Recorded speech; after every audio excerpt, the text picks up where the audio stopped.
There's something curious about the way decisions actually form inside us. And I wonder if you've ever paid attention to the moment just before a choice becomes inevitable.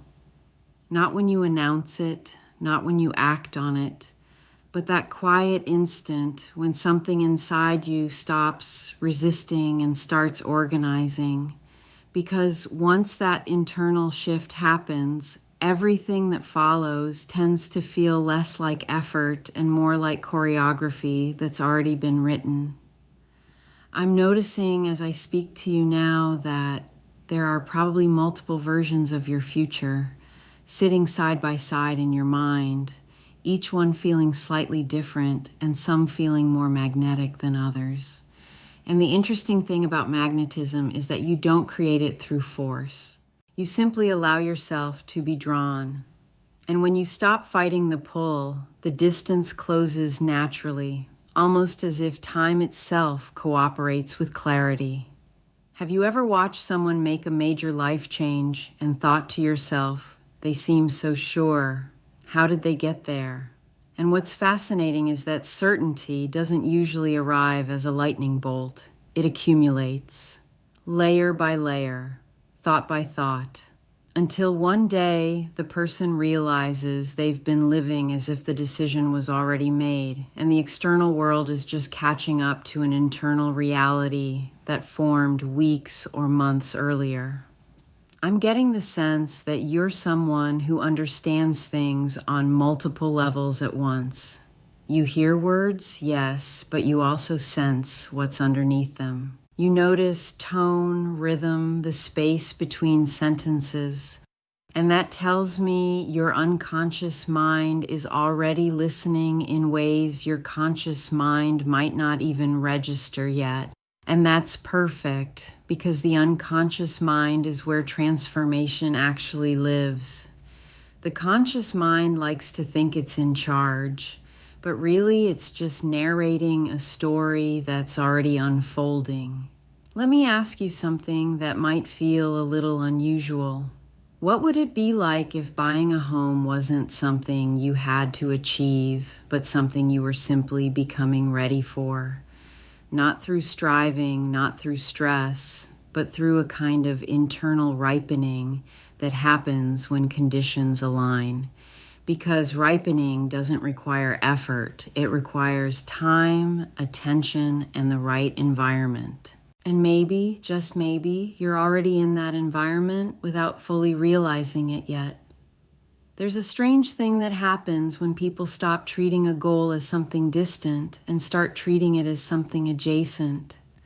Adjacent doesn't mean immediate, it just means close, within reach, separated only by a series of steps so small that each one feels almost unremarkable on its own.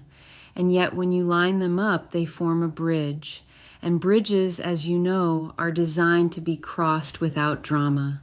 You might be wondering how other people manage to go from feeling unsure to feeling settled, and here's what I've noticed. Most of them don't wait for confidence to arrive first. They take one action, then another, and confidence builds in the wake of motion. It's almost backwards from how we think it should work, isn't it? We imagine we need to feel ready before we begin, but the truth is that readiness emerges from beginning. The first step creates the second. The second step creates momentum. And momentum, once it exists, has a way of carrying people further than intention alone ever could. Now I want you to consider something for a moment, and you don't have to answer out loud or even consciously. Just let the question sit there. If you knew, absolutely knew, that you were going to own a home, how would you be thinking about your life right now? What would you be noticing? What would you be researching, asking, preparing? And here's the interesting part. When you think from the outcome instead of toward the outcome, your behavior changes automatically. You stop questioning whether and start exploring how. And how is a much more cooperative question. I once knew someone who described the process of buying their first home as feeling less like an achievement and more like a recognition, as if they'd been a homeowner in spirit long before the paperwork confirmed it. They said the strangest part was realizing they'd been acting like a homeowner for months without naming it, checking neighborhoods, noticing architecture, imagining furniture arrangements in spaces they didn't own yet. And all of that internal rehearsal made the actual event feel oddly familiar, like stepping into a role they'd already been practicing. Your unconscious mind is brilliant at rehearsal, by the way. It runs scenarios constantly, testing possibilities, measuring fit, predicting outcomes, and it doesn't need permission to do this. In fact, it's probably doing it right now as you listen. Part of you might be imagining a front door or a kitchen window or the feeling of keys in your hand. And even if those images are vague or fleeting, they're still forming pathways, neurological grooves that make the idea feel more familiar each time it surfaces. Familiarity is one of the most underrated forces in decision-making. People tend to choose what feels familiar over what feels optimal. And once something feels familiar, resistance fades. So the more you allow yourself to mentally inhabit the experience of owning a home, the more your nervous system begins treating it as a known quantity rather than a threat. And when your nervous system relaxes, your mind opens. Possibilities that once seemed distant start feeling accessible. Questions that once felt overwhelming start feeling answerable. Here's another thing worth noticing. Money, for all the importance we place on it, is really just a representation of value and exchange. And value gets created in all sorts of ways that don't require you to have everything figured out right now. People find creative solutions. They discover programs they didn't know existed. They receive help from unexpected places. They learn that what felt like a fixed barrier was actually negotiable. And none of that happens through worry. It happens through openness, through willingness to explore instead of retreat. I wonder what would shift if you gave yourself permission to be curious instead of certain, curious about what's actually possible, curious about what resources already exist, curious about how other people navigated the same uncertainties you're holding right now. Because curiosity doesn't demand answers immediately. It simply moves you forward one question at a time, and forward motion has a way of revealing options that weren't visible from a standstill. Some people experience buying a home as a sudden event, but more often it's a gradual becoming. You become someone who researches, then someone who asks questions, then someone who looks, then someone who imagines seriously, then someone who prepares. And each identity shift is so subtle that you barely notice it happening until you realize you're already several steps deeper into the process than you thought you were. And that's not manipulation. That's just how change works when it's authentic. It accumulates beneath awareness until one day it surfaces as action.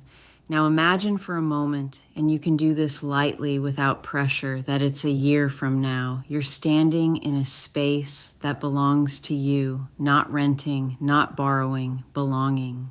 And you're looking around, taking in the details, and you're thinking back to this exact moment, the moment you're in right now, and you're recognizing it as the beginning, the point where something inside you shifted just enough to allow the process to unfold. How does that future version of you feel toward this present version? Grateful, probably.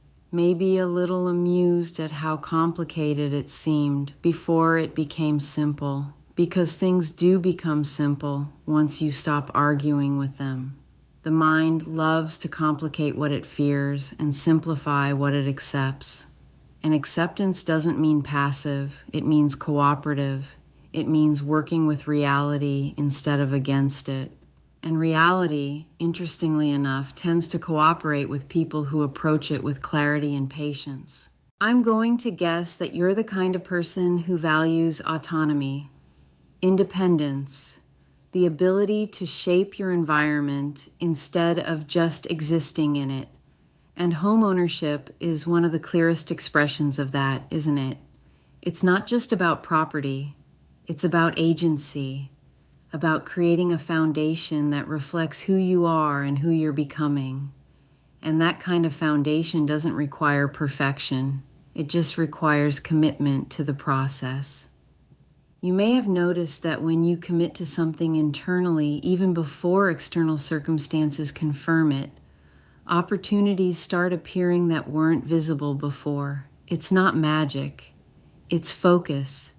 Your brain filters information constantly, and it prioritizes what aligns with your intentions. So when you intend to own a home, your attention naturally gravitates toward information, people, and possibilities that support that outcome. And the more you notice, the more options reveal themselves. It's a loop that reinforces itself. Let me offer you a different way of thinking about affordability for a moment. Most people think of it as a fixed state. Either you can afford something or you can't. But affordability is actually fluid. It changes based on circumstances, timing, creativity, and support. What feels impossible in January might feel manageable in June. What feels out of reach alone might feel achievable with collaboration. And people who understand this tend to hold their limitations more lightly, which creates space for solutions to emerge that rigidity would block. I can sense that there's a part of you that wants to protect yourself from disappointment by not hoping too much. And that's understandable. Hope can feel vulnerable. But here's the thing. Protection through limitation only works if you believe the risk of trying is greater than the cost of not trying. And I suspect, though I could be wrong, that you're beginning to recognize that staying small doesn't actually feel safer anymore. It just feels smaller. So what if, instead of protecting yourself from disappointment, you allowed yourself to be interested? Interest doesn't demand outcomes. It just explores, and exploration by its nature leads somewhere new. Even if that somewhere isn't exactly what you pictured, it's different from where you are now, and different contains possibility. You know, people often ask how long it takes to buy a home, and the answer is always the same. It takes exactly as long as it takes. Some people move quickly, others move slowly. But speed isn't the variable that matters most. Direction is. And if your direction is clear, even slow movement is still progress. Even small steps compound. And compounding, as anyone who understands growth knows, is where transformation actually happens. I want you to notice something right now if you're willing. Notice the quality of your breathing as you consider the idea of owning a home. Is it tight, open, somewhere in between? And just by noticing, without trying to change anything, you're already creating a different relationship with the idea, because observation without judgment creates space. And space is where new patterns can form.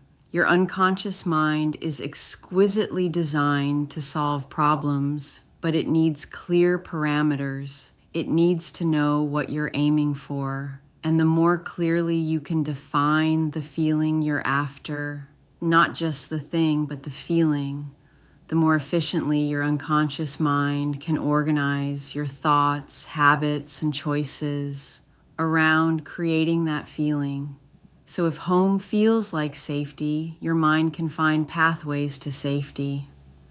If it feels like freedom, your mind can find pathways to freedom. If it feels like pride, your mind can find pathways to pride. And here's where it gets interesting. You don't have to wait until you own a home to access those feelings. You can begin cultivating them now. You can create safety in small ways. You can practice freedom in your choices. You can feel pride in your progress. And when you do that, you're not pretending, you're rehearsing. You're building the emotional infrastructure that will make home ownership feel natural when it arrives. Because if you wait until the external event to feel the internal state, you'll always be chasing. But if you cultivate the internal state first, the external event becomes almost inevitable. There's a concept in psychology called future pacing, where you mentally project yourself forward and experience a desired outcome as if it's already happened. And what's remarkable is that your nervous system can't fully distinguish between a vividly imagined experience and a real one. Both create neural pathways, both shape behavior, both influence how you show up in the world. So every time you imagine yourself in your home, every time you walk through it mentally, you're not daydreaming, you're programming. I'm curious what room you see first when you imagine your home. Is it the entry, the kitchen, a bedroom? Or maybe you don't see a specific room at all. Maybe you just sense an atmosphere, light, temperature, sound, and however it appears to you is perfect because your unconscious mind speaks in its own language. Some people think in pictures, others think in feelings, some think in words or abstract concepts, and your unconscious mind will communicate with you in whatever language feels most natural. As you continue listening, you might notice thoughts drifting in and out, and that's fine. You don't have to concentrate intensely. In fact, a light, diffuse attention often works better for this kind of inner work because it allows your unconscious mind to process without interference from the conscious mind's need to control and analyze. So if you find yourself thinking about something else entirely, that's not a problem. Your unconscious mind is still absorbing what it needs. Let me tell you about a pattern I've noticed in people who successfully navigate major transitions. They tend to hold two states simultaneously. On one hand, they're realistic about current circumstances. They don't deny challenges or pretend obstacles don't exist. But on the other hand, they maintain a kind of quiet expectation that things will work out. Not through blind optimism, but through a fundamental trust in their ability to adapt, learn, and persevere. And that combination of realism and expectation creates a powerful equilibrium. It keeps you grounded while keeping you moving. You already possess this capability. You've navigated transitions before. You've faced uncertainty and moved through it. You've encountered problems and found solutions. And every single time you did that, you expanded your capacity. You proved to yourself that you're more resilient and resourceful than you might give yourself credit for. And buying a home is just another transition. Different in scale, perhaps, but not different in nature. It still requires the same fundamental qualities you've already demonstrated: patience, persistence, willingness to learn, ability to ask for help. And help, by the way, is everywhere once you're willing to receive it. People love to share their experiences. Professionals exist specifically to guide people through this process. Programs exist to make things more accessible, and none of that is charity.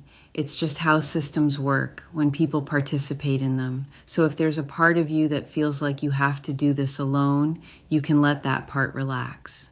Because solitary struggle is optional. Collaboration is available whenever you're ready to reach for it.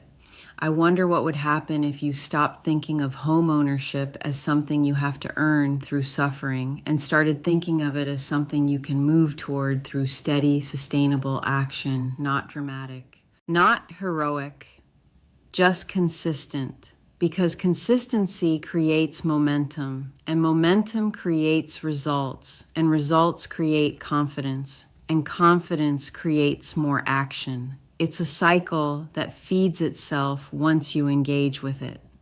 Now, there might be a voice in your head that wants to list all the reasons why this won't work. And that voice isn't trying to sabotage you, it's trying to protect you. It's doing its job, but you don't have to let it drive. You can acknowledge it, thank it for its concern, and still choose to move forward. Because moving forward doesn't require the absence of doubt. It just requires the presence of willingness. And willingness, even small willingness, is enough to begin. As you go about the rest of your day or your week or however long it takes for these words to settle, your unconscious mind will continue processing. It will continue organizing. It will continue aligning your internal world with the possibility of owning a home. And you don't have to monitor this process. You don't have to force it. You just have to allow it. And allowing is something you're already good at, even if you don't realize it. Because every breath you take is an act of allowing. Every heartbeat is an act of trust. Your body knows how to let things happen naturally. And your mind can learn from your body. So maybe, just maybe, buying a home isn't about becoming someone different. Maybe it's about recognizing capacities you already have and directing them towards something that matters to you. Maybe it's about trusting that the same intelligence that got you this far can carry you further.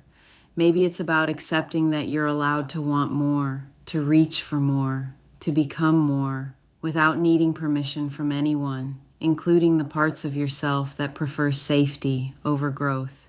And growth, real growth, rarely feels comfortable in the moment. It feels uncertain, unfamiliar, slightly disorienting, but afterwards, when you look back, it feels obvious, inevitable, like it couldn't have happened any other way. And that's where you're headed now. Toward a future where owning a home feels so natural that you'll barely remember a time when it seemed impossible. Because the impossible doesn't stay impossible once you start moving toward it. It becomes improbable, then unlikely, then possible, then probable, then actual.